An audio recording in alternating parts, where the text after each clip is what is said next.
Hello, everybody. As you can see, I'm not on trail anymore. As I record this, it is November 16th, and spoiler alert, I finished the trail um, alongside the rest of the early bird crew. We finished November 7th, so we've been off trail for just over a week now, and it feels weird. I'm not gonna lie, it feels weird being back, but it's nice being back at the same time. Um, yeah, so I figured I would take some time to go over the gear that I finished the trail with in comparison to the gear that I started with. Now, for the most part, it's all the same stuff. And honestly, everything held up pretty well. My expectations were definitely exceeded with the gear that I brought, and I'm really glad that I made some good choices prior to coming onto the trail. So, yeah, let's get into it. All right, so I moved outside because it feels nice out here, and all my stuff was out here anyways. So instead of stinking up the apartment, I'm out here on the porch. All right, so first off, I haven't really touched anything in a week since I've been back, so all my stuff has just been sitting out here. But yeah, this is it. This is what I ended with right here. Same pack I started with. It held up all the way. Shout out Light AF. It's definitely not white anymore. It is clearly tan. Can't wait to give this thing a bath. So yeah, I'm gonna start with the stuff on the outside and then work my way in. So one thing I forgot to mention is I never really got like a good estimate as to what my base weight was. Um, I want to say I started out probably like around 12 pounds, but I would say right now it's like maybe 10, maybe 9.5. Um, it definitely got lighter as the trip went on, and yeah, I'm stoked by it. All right, so first thing on the list is this pad. If you remember in my first gear video, I had the full switchback, and I started out with it. I didn't really use it, so I decided to cut it down into a little sit pad. So just a little sit pad. Worked out pretty nice. That's all I needed. Sent the rest of the pad home. Yeah. Also in the kangaroo pouch, I have my platypus reservoir. I used it a lot actually. I carried 2 liters of water, like 2 water bottles, and this was like my if I had to do like a camel, like a water carry, um, this is what I used. So I used it a good bit. Yeah. Let's see what else we got here. My cook kit. I'll show you real quick what it is. Just the insulating mug that my buddy Connor gave me. Shout out Connor. And then my everything is stuck. So there's my mug, and then my stove, propane, lighter, and then there's a small towel underneath there that I have not touched. So that thing probably smells horrible. All right, so next thing in the kangaroo pouch is what I use to do bear hangs. I'm gonna be 100% honest. I didn't really do a whole lot of bear hangs.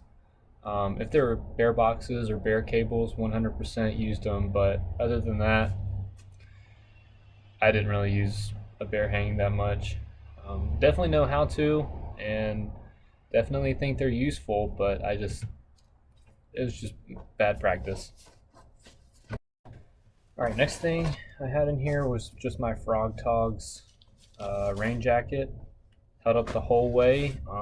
Only have a few tiny little rips in it, so it's still good to go for several more trips. And then I have my poop kit, which consists of the trowel, TP, and then some Dr. Bronner's soap. This bag honestly looks horrible. I don't remember it looking that bad on trail. And yeah, that's it. Just a few crushed red pepper packets and Parmesan cheese that I had no idea was even in there. So good thing a mouse didn't get into it. So going back to my pack, this thing went the entire way without really even getting many rips in it. It's definitely stretched out. Like you can tell from the side that it doesn't sit flush anymore, but there's just a few tiny little holes. Um, Held up great. Super stoked on that. All right, so now on the left side, I have my dirty water bottle with my platypus quick draw on it. This is only my second one on trip. I got this in Hanover because my first one, which I had already had for like several years, was trashed. So I got another one in Hanover, and it lasted me like 1,800 miles. So, and this bottle is probably from like Pennsylvania, but it's my dirty bottle. So this worked out great. Right here on my pack, I have my InReach. Obviously, this was a lifesaver. There was a lot of times they didn't have service, and it was nice to be able to reach out to family and friends or whatever.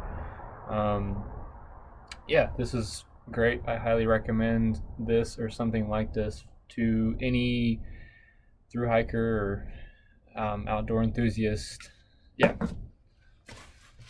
All right, on this side, I have just my bandana. Use this to wipe off condensation, wipe my face off. It was multi-purpose. I just had it there. I kept my tent stakes and my poles here. So there's my poles, and then here's my tent stakes. I also have my spork and just a tiny little carabiner that I didn't really even use. And not until the very last day did my pole go in here. And it's not because I didn't use it. I use them every day. It's because it straight up broke. Yeah, it's only like half a pole now. But these were like $40. They lasted the entire trip before breaking, and it just snapped in half. I tapped it up against a tree, not even that hard, and it just blew up. And yeah, it's pretty crazy. I know a lot of people that went through like 4 or 5 different kinds of poles, but this one, probably the cheapest pole that I saw on trail, held up the whole way. Also, I didn't use my duct tape at all. So the duct tape is still there from the start. I used a good bit of the Luco tape. I didn't have much to start with, but yeah. So shout out Lecky for making great poles, and it only took 2,200 miles for it to actually break. All right, so now let's get inside the pack.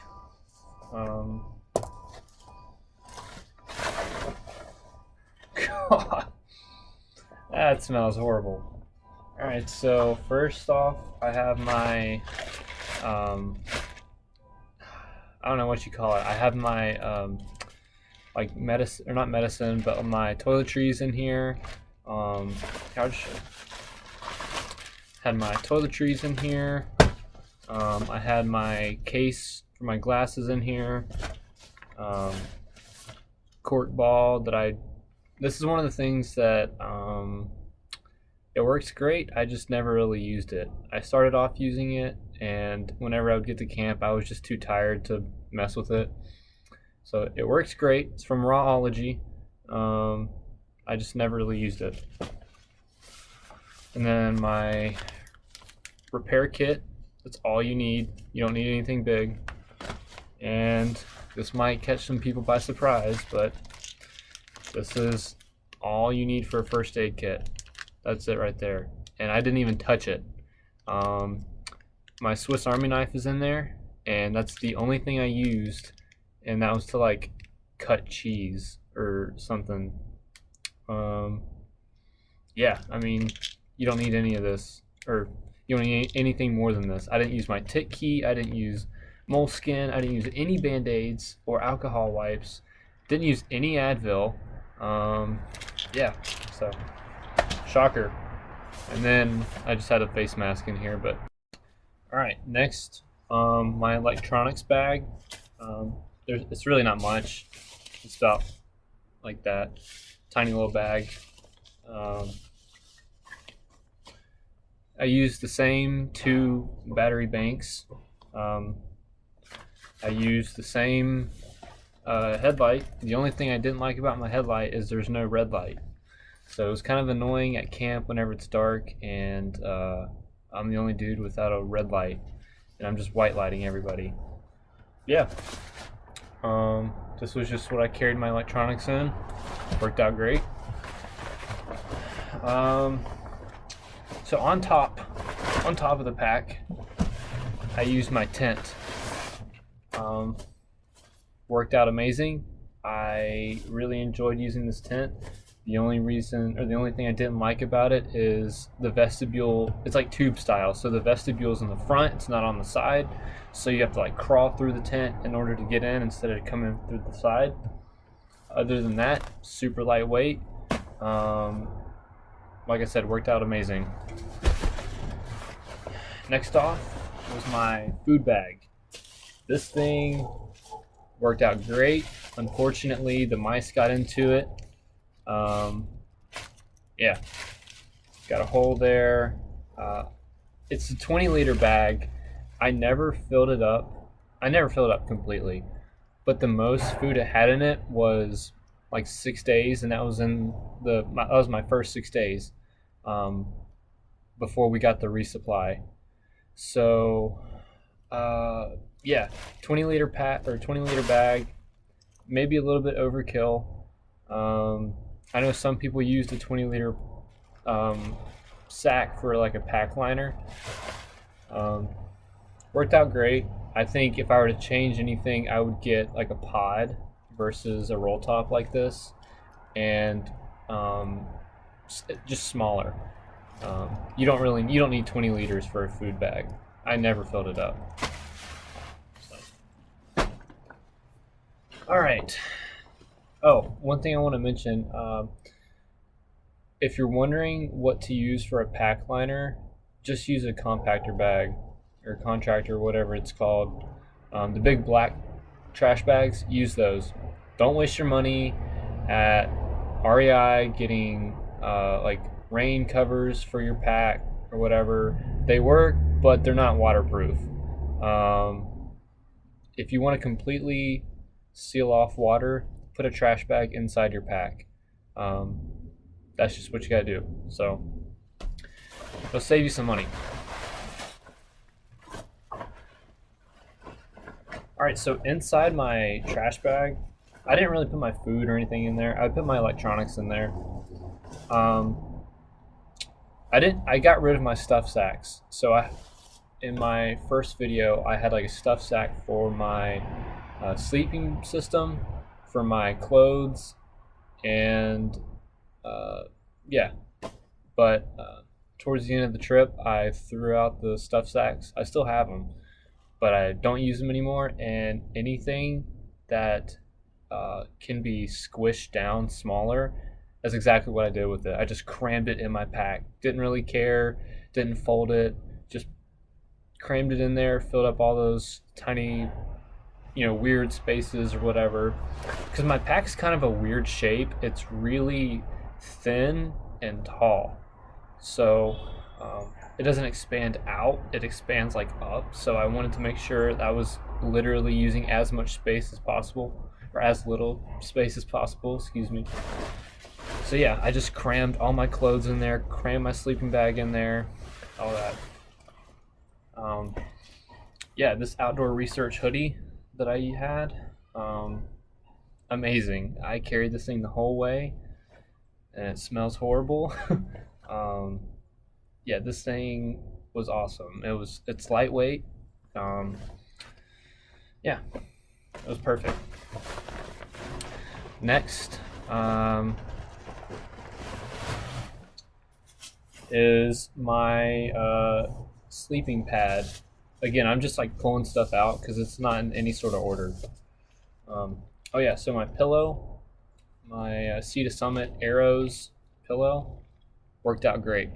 I haven't had any troubles with it. I've had it for probably 2 years before going on the trail, and it still does amazing. Um, and then my sleeping pad, the Neo Air X Lite. This thing is more black than it is yellow now. It's really disgusting, and it worked out great. But I will say, in Vermont, I think I got a leak in the valve, and I could never figure out where it came from. I also didn't really care that much, so I pretty much rocked it 3/4 of the whole trip with it being deflated. I would wake up in the middle of the night and it would be, almost flat, so I'd have to blow it up. That's kind of like my, like, I guess, user error. Um, I could have replaced it. I could have tried to get a patch kit for the valve. I think they have that. So yeah, I might try and fix this instead of buying a whole new one. But I will say, if you're looking for a pad, if you don't get the Neo Air X Lite, I would get the Nemo Tensor. I'm still kind of leaning towards that. Both are good, but All right, what else?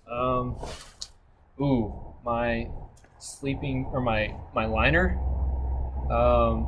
It's the Sea to Summit, like, reactor, thermalite reactor. I don't know what it's called.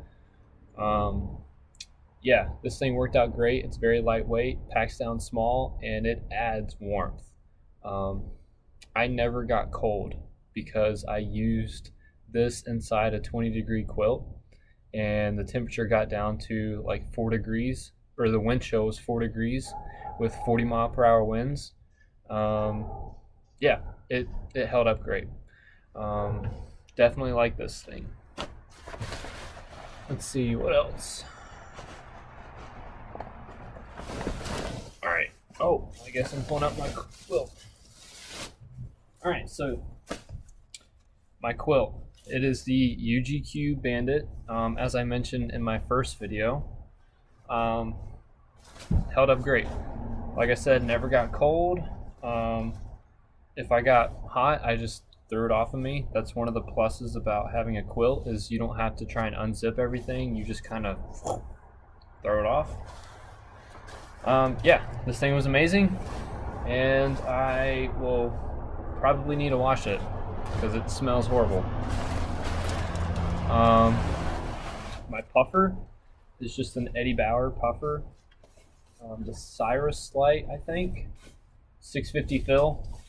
I've had this thing for a while. Wow, that smells like smoke, like a campfire.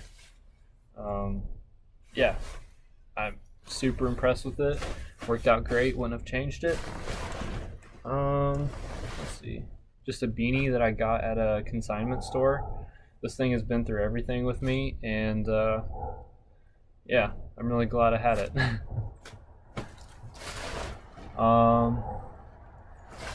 Camp socks, just some smart wool socks. Kept my feet warm, and yeah, never had to replace them. I had these the whole way. And then camp clothes, just some Carhartt leggings. It's like polyester leggings.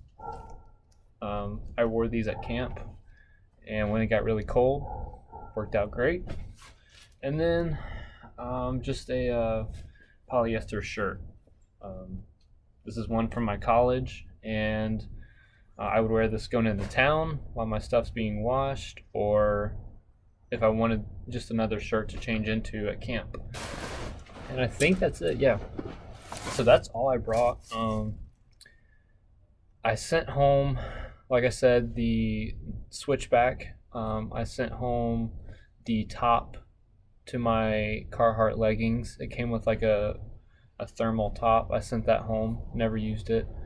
I sent home, I think that's really it. Everything for me pretty much worked out. I was super impressed. Oh, I'll mention the iconic kilt. Um, it held up the entire way and is barely starting to show some wear on the inside. Um, yeah, it was amazing. Shout out Uncle Louie for this Christmas present. I will never not hike in a kilt again because this was awesome and I really enjoyed it and got a lot of compliments on it, whatever. But that doesn't really matter. Its functionality was great. I never got hot, never got cold with it. It regulated body temperature very well. And then my shirt. Yeah, this thing, there's a stain on the bottom of it just from having a Sharpie in it whenever I did laundry one day, and it kind of blew up on my shirt. No rips, no tears. Yeah, this thing is still good to go, and it doesn't even really smell. It's good to go. So shout out Mountain Hardwear for making the best clothes. Yeah, and then my hat, the just an REI sun hat, worked out great. This thing, I don't think it's the bill started out flat, and I don't think it'll ever go flat again. I was not expecting this thing to last the whole way, but it did, and it held up great. So this is probably what shocked me the most was the hat. My buff, I don't know where it is, but my buff held up great. So yeah, the only thing I had to replace on the whole trip was shoes and socks, and those were things that I knew I would need to be replacing. My underwear held out great. Shout out Ex Officio. I brought one pair of underwear on the whole trip, and doesn't have a single rip, no tears. They look brand new. Yeah, so I'm stoked with them. But yeah, the Hoka Speed Goat 5s and the Injinjis and Darn Tough socks were the only thing that I had to replace. So if that's it, I'm stoked with it. Yeah, that's really it. One thing I forgot to mention is I also had Crocs. I've had these for several years. My girlfriend bought them for me, and I just brought them on trail. Unfortunately, like the first few nights, they got burned from a campfire, but they held up the entire way. These things, I mean, the tread's almost gone, but they held up the whole way. So I mean, super stoked on Crocs. Yeah.